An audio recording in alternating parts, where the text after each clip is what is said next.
तो 10,000 वर्ल्ड के पिछले एपिसोड में हमने देखा कि लिन ज़ाओयू और लिन आनयू जुआसी के स्टार पैलेस को ज्वाइन कर लेते हैं। वहीं पर उन दोनों का प्लान होता है कि स्टार पैलेस में पहुंचते ही वह स्टार पैलेस के ट्रेजर्स को चुराकर अपने फादर लिन फेंग को ढूंढने की कोशिश करेंगे। दूसरी ओर टियानजी भी स्टार पैलेस के एक एल्डर का डिसाइपल बन चुका होता है, क्योंकि उसे यह पता चला होता है कि टान टियान्यू टियानहाई वर्ल्ड में है और स्टार पैलेस का मेन ब्रांच टियानहाई वर्ल्ड में ही होता है। इसीलिए वह उस एल्डर के साथ टियानहाई वर्ल्ड में जा रहा होता है। तभी वह रास्ते में लिन ज़ाओयू और लिन आनयू से भी मिलता है, जो भी जुआसी के साथ टियानहाई वर्ल्ड में जा रहे होते हैं। और टियानहाई वर्ल्ड के पोर्टल गेट पर कुछ डीमंस उन लोगों के ऊपर अटैक करने लगते हैं। अभी स्टार पैलेस का एक ओल्ड मास्टर उस जगह पर आते हुए काफी आसानी से सभी डीमंस को मार गिराता है। तभी एक काफी पावरफुल डीमन ओल्ड मास्टर के ऊपर अपने गोल्डन बेल से अटैक करता है। अब ओल्ड मास्टर उस गोल्डन बेल के अटैक को डॉज तो कर लेता है, पर उसके पीछे खड़े सोल्जर्स उस अटैक से वहां पर मारे जाते हैं, जो देखते ही ओल्ड मास्टर परेशान हो जाता है और अब वह सभी लोगों को वहां से भागने के लिए बोलता है। और अब वह एक जाइंट स्वॉर्ड को समन करते हुए गोल्डन बेल को डिस्ट्रॉय करने की कोशिश करता है, पर गोल्डन बेल से टकराते ही उसका जाइंट स्वॉर्ड डिस्ट्रॉय हो जाता है। और अब वह डीमन अपने गोल्डन बेल का यूज करते हुए ओल्ड मास्टर को गोल्डन बेल के अंदर कैद कर लेता है, जिसके बाद वह कई सारे स्पिरिचुअल स्पीयर से ओल्ड मास्टर के ऊपर अटैक करने लगता है। ओल्ड मास्टर जैसे तैसे करके उन सभी अटैक्स को वहां पर डॉज करता है। तभी गोल्डन बेल धीरे धीरे उसकी बॉडी को रिफाइन करने लगता है, जो देखते ही वह ओल्ड मास्टर अपने पास से एक स्पिरिचुअल बॉटल को बाहर निकालते हुए उसके अंदर जाकर छिप जाता है। अब वह डीमन अपने गोल्डन बेल को अपने पास बुलाते हुए बोलता है, यह old master God king realm पर था, पर यह मेरे सामने 1 मिनट भी नहीं टिक पाया, क्योंकि मैं अभी गॉड किंग रैलम के 8th लेवल पर हूँ। दूसरी ओर यह देखकर जुआसी काफी ज्यादा डर चुकी होती है, क्योंकि उसके सामने गॉड किंग रैलम का एक डीमन खड़ा होता है और अब उसे समझ में नहीं आ रहा होता है कि आगे उसे क्या करना चाहिए। तभी लिन आनयू अपनी सिस्टर से बोलती है, सिस्टर अब हमें यहाँ पर क्या करना चाहिए? स्टार पैलेस के मेंबर्स तो बहुत ही ज्यादा कमजोर है, क्या हम यहाँ से भाग जाएं? लिन ज़ाओयू बोलती है, तुम्हें परेशान होने की कोई जरूरत नहीं, हमारे पास ग्रैंडफादर के कई सारे पावरफुल ट्रेजर्स हैं, जिनका अब तक हमने यहाँ पर यूज भी नहीं किया है। तो उन ट्रेजर्स का यूज करते हुए हम इस डीमन को काफी आसानी से मार सकते हैं।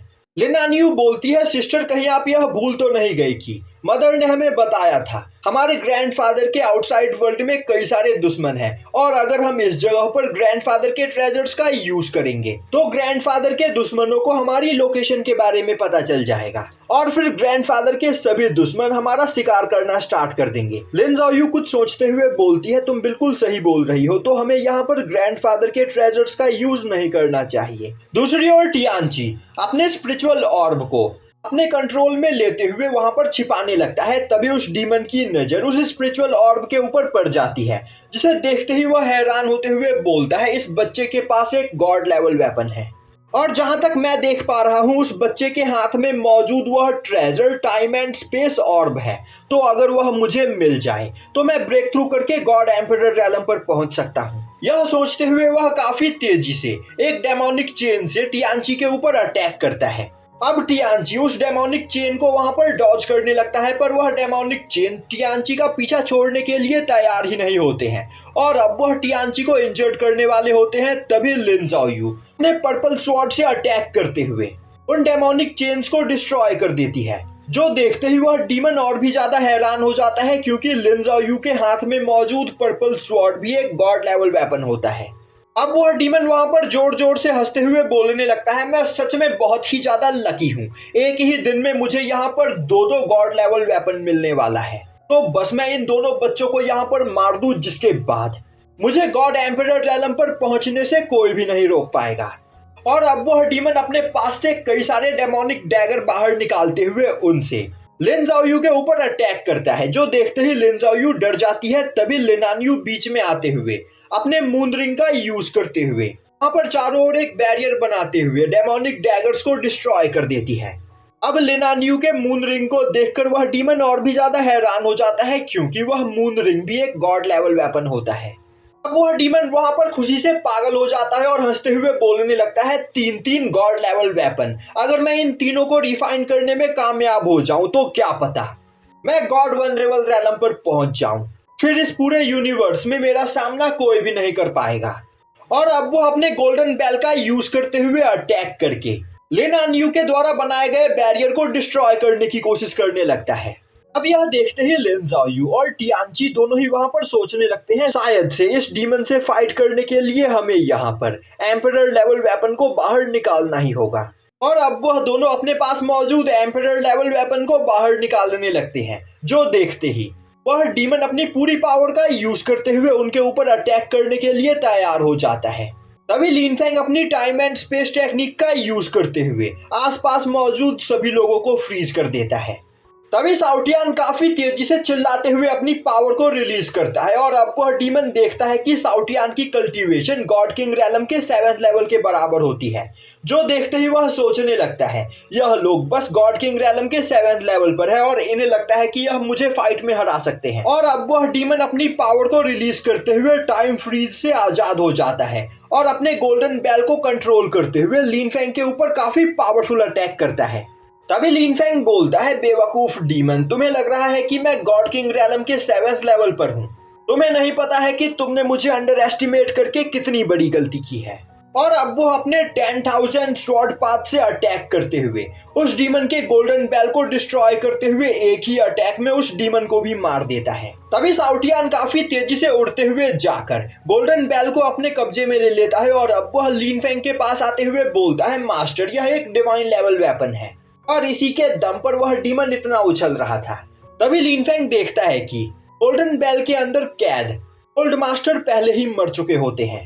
तभी स्टार पैलेस के सभी लोग फॉर्मेशन प्लेटफॉर्म के पास आते हैं। वहीं पर खड़ा होकर लिन फेंग फॉर्मेशन पोर्टल को देख रहा होता है और अब लिन फेंग को देखते ही लिन आन यू लिन ज़ाओयू से बोलती है सिस्टर आखिर यह पर्सन कितना ज्यादा पावरफुल है। इसने अपने एक ही अटैक में गॉड किंग रैलम के 8th लेवल पर मौजूद डीमन को जान से मार दिया। लिन ज़ाओयू बोलती है तुमने बिल्कुल सही कहा और पता नहीं क्यों मैं सेंस कर सकती हूँ कि हमारी ब्लड लाइन यहाँ पर सेम है। दूसरी ओर टियानची भी लिन फेंग को देखकर काफी ज्यादा हैरान होता है और सोचने लगता है पता नहीं क्यों मुझे ऐसा लग रहा है कि मैं इस पर्सन को जानता हूँ। तभी जुआसी भागते हुए लिन ज़ाओयू और लिन आन यू के पास आते हुए उन्हें देखते हुए बोलती है कहीं तुम्हें यहाँ पर चोट तो नहीं लगी। लिन ज़ाओयू बोलती है नहीं हम बिल्कुल ठीक है, इन अंकल ने हमें यहाँ पर डीमन से बचा लिया। अब जुआसी लिन फेंग की ओर देखती है पर पैरामॉर्डियल मास्क की वजह से वह लिन फेंग को नहीं पहचान पाती है। वहीं पर जुआसी को देखकर लिन फेंग सोच रहा होता है हमें मिले यहाँ पर पूरे 10 साल बीत चुके हैं और मास्टर जुआसी भी यहाँ पर हेवनली गॉड रैलम के पीक पर पहुंच चुकी है। तभी जुआसी आगे बढ़ते हुए लिन फेंग को वहां पर मदद करने के लिए थैंक्स करती है। अब जुआसी को देखते ही शाओ टियान आगे बढ़ते हुए वहां पर उसके साथ फ्लर्ट करने लगता है। अभी स्टार पैलेस का दूसरा एल्डर भागते हुए लिन फेंग के पास आता है और अब वह लिन फेंग को थैंक्स करते हुए बोलने लगता है सीनियर क्या मैं आपका नाम जान सकता हूँ? मैं स्टार पैलेस के हेडक्वार्टर में यह रिपोर्ट करना चाहता हूँ कि आपने किस तरह हमारी जान बचाई। और तो और मैं यहाँ पर आपको एक VIP टोकन गिफ्ट करना चाहता हूँ जिसका यूज करते हुए आप हमारे स्टार पैलेस के ऑप्शन हाउस में बिना किसी प्रॉब्लम के शॉपिंग कर सकते हो। और तो और VIP टोकन की वजह से आपको काफी अच्छा डिस्काउंट भी मिलेगा। तभी शाओ टियान बोलता है ओल्ड मैन तुम सच में एक अच्छे बिजनेसमैन हो, हमने यहाँ पर तुम्हारी जान बचाई और इसके बदले हमें गिफ्ट देने के बजाय तुम हमें अपने पास मौजूद ट्रेजर्स बेचना चाहते हो। अगर तुम हमारे शुक्रगुजार हो तो फिर क्यों ना तुम अपने पास मौजूद गॉड लेवल ट्रेजर्स हमारे हवाले कर दो। अब यह सुनते ही वह ओल्ड मैन परेशान होते हुए अपना सर खुजाने लगता है। तभी शाओ टियान बोलता है बेवकूफ तुम स्टार पैलेस के एल्डर हो और तुम्हारे पास गॉड लेवल वेपन नहीं, तुम सच में यूजलेस हो। तभी पीछे से लिन फेंग शाओ टियान की गर्दन पकड़ते हुए उसे चुप करा देता है और बोलता है इसकी बातों पर ध्यान मत दीजिए, यह ऐसे ही बकवास करता रहता है। और तो और वैसे भी मैंने यहाँ पर कोई इनाम पाने के लिए आप लोगों की मदद नहीं की है। अभी वह ओल्ड मैन बोलता है सीनियर आप सच में एक ग्रेट पर्सन हो पर आपने यहाँ पर मेरी जान बचाई है और इसके लिए मैं आपको सच में गिफ्ट देना चाहता हूं पर अभी मेरे पास कुछ भी नहीं। पर मैं आपसे प्रॉमिस करता हूं कि फ्यूचर में मैं आपको जरूर एक पावरफुल ट्रेजर गिफ्ट करूंगा। तभी लिन ज़ाओयू और लिन आन यू आगे बढ़ते हुए लिन फेंग से उसका नाम पूछते हैं। अब लिन फेंग उन्हें अपना नाम गु क्विन फेंग बताता है। यह सुनते ही लिन ज़ाओयू काफी ज्यादा हैरान होती है और अब वह लिन आन यू से बोलती है सिस्टर क्या तुम्हें याद है हमारे ग्रैंडफादर लिन शाओ टियान का उनकी प्रीवियस लाइफ में सरनेम गु था और इनका भी नाम गु क्विन फेंग है। तो शायद से यह पर्सन हमारे फादर के बड़े भाई हो सकते हैं। यह सुनते ही लिनान यू काफी ज्यादा खुश होती है और बोलती है इस हिसाब से तो यह हमारे सीनियर अंकल हुए। अब लिन जाओ यू पीछे मुड़ते हुए बोलती है अंकल फैंग, आपके स्पिरिचुअल पेट को यहाँ पर गॉड लेवल वेपन चाहिए, तो क्या आपको सच में गॉड लेवल वेपन्स की जरूरत है? अगर आप चाहो तो हम आपको गॉड लेवल वेपन्स दे सकते हैं। और अब लिन जाओ यू अपने पास से एक God level sword, God level shield और सुप्रीम लेवल ऑर्ब बाहर निकालती है, जिसे देखते ही आसपास मौजूद सभी लोग हैरान हो जाते हैं। तभी साउटियान उड़ते हुए उन ट्रेजर्स के पास जाकर उन्हें काफी ध्यान से देखने लगता है और बोलता है लिटिल मिस, क्या तुम्हारी फैमिली सच में बहुत ही ज्यादा अमीर और पावरफुल है? और तो और तुम बहुत ही ज्यादा दिलदार भी हो, तो तुम मेरी दोस्ती डिजर्व करती हो। तभी लिन जाओ यू साउटियान को वहां पर पकड़ लेती है और अब वह बोलती है अंकल फैंग, आपका यह स्पिरिचुअल पेट सच में काफी ज्यादा ऑसम है, तो क्या आप इन सभी गॉड लेवल ट्रेजर्स के बदले अपने स्पिरिचुअल पेट को एक्सचेंज करना पसंद करोगे?